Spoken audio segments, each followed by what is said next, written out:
BBMB ਦੇ ਮੁੱਦੇ ਤੇ ਪੰਜਾਬ ਦੇ ਵਿੱਚ ਫਿਰ ਸਿਆਸਤ ਭਖੀ ਹੈ ਤੇ ਇੱਕ ਨਾਂ ਦਾ ਤੁਸੀਂ ਜ਼ਿਕਰ ਪਹਿਲਾਂ ਵੀ ਕੀਤਾ ਮਿੰਟੂ ਜੀ, ਕਿਤੇ ਇਸ਼ਾਰਾ ਉਧਰ ਤਾਂ ਨਹੀਂ ਸੀਗਾ ਉਦੋਂ ਵੀ ਤੁਹਾਡਾ? ਕਿਹੜਾ ਜੀ? ਗਜਿੰਦਰ ਸਿੰਘ ਸ਼ੇਖਾਵਤ ਸਾਹਿਬ ਸ਼ਾਹ, ਵਾਲਾ? ਹਾਂਜੀ ਹਾਂਜੀ। ਹਾਂਜੀ ਹਾਂਜੀ, ਇਹਨਾਂ ਨੇ ਬਿਆਨ ਦਿੱਤਾ ਸੀਗਾ ਬੀਬੀਐਮਬੀ ਤੇ। ਜੀ ਦੇਖੋ ਗੱਲ ਕੀ ਹੈ ਕਿ ਚਲੋ ਮੈਂ ਨਹੀਂ ਕਹਿੰਦਾ ਕਿ ਕੋਈ ਅਕਲ ਚ ਛੋਟਾ ਹੈ, ਜੀ ਜੀ। ਤਾਂ ਥੋੜਾ ਪੱਤਰਕਾਰਾਂ ਨੂੰ ਸਟੱਡੀ ਜ਼ਰੂਰ ਕਰਨੀ ਚਾਹੀਦੀ। ਇਹਨਾਂ ਨੇ ਸਵਾਲ ਉੱਤੇ ਚੱਕਿਆ ਕਿਸੇ ਪੱਤਰਕਾਰ ਸਾਹਿਬ ਨੇ ਕਿ ਭਾਈ ਬੀਬੀਐਮਬੀ ਤੇ ਤੁਸੀਂ ਪੰਜਾਬ ਦਾ ਕਿਉਂ ਇਹ ਸਤਿਆਨਾਸ਼ ਕਰ ਰਹੇ ਜੀ? ਜੀ ਤਾਂ ਉਹਨਾਂ ਦਾ ਜਵਾਬ ਸੀ, ਮੈਂ ਕਿ ਮਿੱਤਰ ਪਹਿਲਾਂ ਆਪਣੇ ਫੈਕਟ ਠੀਕ ਕਰੋ। ਬੀਬੀਐਮਬੀ ਪੰਜਾਬ ਦਾ ਨਹੀਂ ਹੈ, ਬੀਬੀਐਮਬੀ ਜੁਆਇੰਟਲੀ ਹਰਿਆਣਾ ਰਾਜਸਥਾਨ ਵਗੈਰਾ ਦਾ। ਤਾਂ ਉੱਥੇ ਫਿਰ ਪੱਤਰਕਾਰ ਨੂੰ ਕੋਈ ਜਵਾਬ ਨਹੀਂ ਆਇਆ। ਬਿਲਕੁਲ ਸਹੀ। ਜਦ ਕਿ ਅਸਲ ਤੁਹਾਡੀ ਫਿਰ ਪੱਤਰਕਾਰਤਾ ਦੀ ਕਹਿ ਲਓ ਇਮਤਿਹਾਨ ਦੀ ਘੜੀ ਉਦੋਂ ਸਟਾਰਟ ਹੁੰਦੀ ਹੈ ਜਦੋਂ ਤੁਹਾਨੂੰ ਕਾਊਂਟਰ ਕਰ ਲਿਆ ਜਾਂਦਾ ਜਾਂ ਤੁਹਾਡੇ ਫੈਕਟਾਂ ਨੂੰ ਚੈਲੰਜ ਕੀਤਾ ਜਾਂਦਾ ਜੀ ਜੀ। ਤਾਂ ਤੁਸੀਂ ਜਾਂ ਤਾਂ ਉੱਥੇ ਕਹੋ ਕਿ ਹਾਂਜੀ ਬਈ ਠੀਕ ਹੈ ਜੀ, ਇਹ ਬਈ ਮੇਰੀ ਜਾਣਕਾਰੀ ਦੇ ਮੁਤਾਬਕ ਜੋ ਸੀ ਉਹ ਤੁਹਾਡੀ ਜਾਣਕਾਰੀ ਦੇ ਮੁਤਾਬਕ ਸਹੀ ਹੈ, ਤੇ ਜਾਂ ਫਿਰ ਤੁਹਾਨੂੰ ਉੱਥੇ ਬਹੁਤ ਵਿਸ਼ਾਲ ਇੱਕ ਘੇਰਾ ਜਾਣਕਾਰੀ ਦਾ ਲਿਜਾਣਾ ਚਾਹੀਦਾ ਜੀ। ਉੱਥੇ ਕਿਹਾ ਜਾਣਾ ਚਾਹੀਦਾ ਸੀਗਾ, ਪੁੱਛ ਲੈਣਾ ਚਾਹੀਦਾ ਸੀਗਾ ਕਿ ਹਜ਼ੂਰ ਕਿਸੇ ਦੁਨੀਆ ਦੇ ਕੋਨੇ ਚ ਕਿਤੇ ਮਿਸਾਲ ਹੈਗੀ ਆ ਕਿ ਬੀਬੀਐਮਬੀ ਦੇ ਵਿੱਚ, ਚਲੋ ਸਟੇਕ ਹੋਲਡਰ ਤਾਂ ਰਾਜਸਥਾਨ ਹੈਗਾ, ਪਰ ਉਹ ਕਿਵੇਂ ਹੈਗਾ ਦੁਨੀਆ ਦੇ ਕਿਸੇ ਕੋਨੇ ਚ? ਜੇ ਇਹਦੇ ਨਾਲ ਦੀ ਮਿਸਾਲ ਹੈਗੀ ਹੈ ਤੇ ਪਲੀਜ਼ ਸਾਨੂੰ ਦੱਸ ਦਿਓ। ਧੰਨਵਾਦ।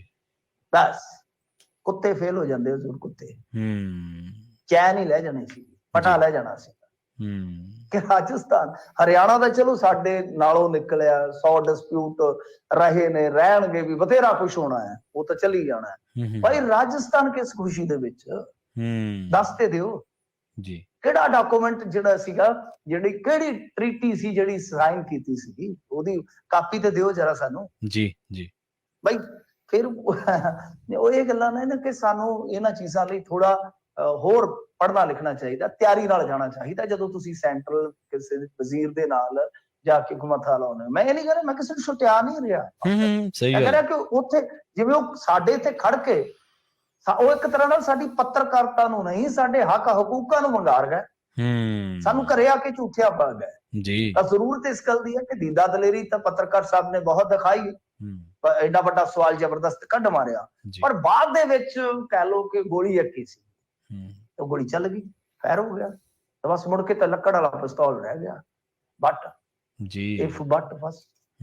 ਤਾਂ ਗੱਲ ਇਹ ਹੈ ਕਿ ਇਹ ਮੁੱਦਾ ਹੁਣ ਸਿਆਸਤਦਾਨਾਂ ਨੇ ਤਾਂ ਜ਼ਰੂਰ ਚੁੱਕਿਆ ਜੀ ਬੀਬੀਐਮਬੀ ਤੇ ਸਾਡਾ, ਉਹ ਤਾਂ ਤੁਹਾਨੂੰ ਪਤਾ ਰਵਾਇਤੀ ਬਿਆਨਬਾਜ਼ੀ ਹੈ, ਤੇ ਬਿਆਨਵੀਰ ਨੇ ਸਾਡੇ ਜੀ ਜੀ, ਉਹ ਤਾਂ ਇਹ ਵੱਡੇ ਬਿਆਨਵੀਰ ਨੇ, ਪਰ ਮੇਰੇ ਖਿਆਲ ਦੇ ਨਾਲ ਜਦੋਂ ਵੀ ਕਿਸੇ ਨੇ ਇਸ ਮੁੱਦੇ ਤੇ ਗੱਲ ਕਰਨੀ ਆ ਤਾਂ ਇਹ ਝੋਲੀ ਭਰ ਕੇ ਲੈ ਕੇ ਜਾਓ ਆਪਣੇ ਫੈਕਟਾਂ ਦੀ, ਤਾਂ ਕਿ ਇੱਕ ਦੀ ਟੀਮ ਮਾਰਿਆ ਖਾਲੀ ਹੱਥ ਨਾ ਹੋਵੋ, ਟੀਮਾਂ ਤੁਹਾਡੇ ਕੋਲ ਹੋਰ ਵੀ ਹੋਣ ਝੋਲੀ ਚ ਜੀ, ਨਹੀਂ ਤਾਂ ਉਹ ਬਹੁਤ ਤੇਜ਼ ਤਰਾਰ ਨੇ। ਸੋ ਇਸ ਕਰਕੇ ਬੀਬੀਐਮਬੀ ਦਾ ਮੁੱਦਾ ਇਹ ਆ, ਤੇ ਜੇ ਉਹਨਾਂ ਨੂੰ ਇਹ ਪੁੱਛਣਾ ਸੀਗਾ ਕਿ ਜੇ ਹਰਿਆਣੇ ਨੂੰ ਵੀ ਤੁਸੀਂ ਸਟੇਕ ਹੋਲਡਰ ਮੰਨਦੇ ਹੋ, ਚਲੋ ਸਾਡਾ ਛੋਟਾ ਭਰਾ ਹੈ, ਕੋਈ ਗੱਲ ਨਹੀਂ ਹੈ, ਪਰ ਇਹ ਤੇ ਦੱਸੋ ਨਾ ਕਿ ਹਰਿਆਣੇ ਦਾ ਵੀ ਬੇੜਾ ਗਰਕ ਕਿਉਂ ਕਰ ਦਿੱਤਾ? ਕਿਉਂਕਿ ਜਿਹੜੀ ਸ਼ਰਤ ਤੁਸੀਂ ਲਾਈ ਹੈ ਉੱਥੇ ਤਾਂ ਹਰਿਆਣੇ ਦਾ ਹੁਣ ਬੰਦਾ ਵੀ ਨਹੀਂ ਛੇਤੀ ਕਿਤੇ ਆਉਣਾ, ਉਹਨਾਂ ਦਾ ਤਾਂ ਬਿਲਕੁਲ ਤੁਸੀਂ ਸੀਰ ਹੀ ਕੱਢ ਦਿੱਤਾ ਜੀ, ਕਿਉਂਕਿ ਜਿਹੜੀਆਂ ਸ਼ਰਤਾਂ ਹੈ ਉਹਦੇ ਮੁਤਾਬਕ ਇੱਕ ਡੈਮ ਤੇ ਕੁਝ ਪ੍ਰੋਜੈਕਟ ਦੇ ਵਿੱਚ ਕੰਮ ਕਰਨਾ ਜ਼ਰੂਰੀ ਹੈ, ਜਿਹੜਾ ਮੈਂਬਰ ਲੈਣਾ।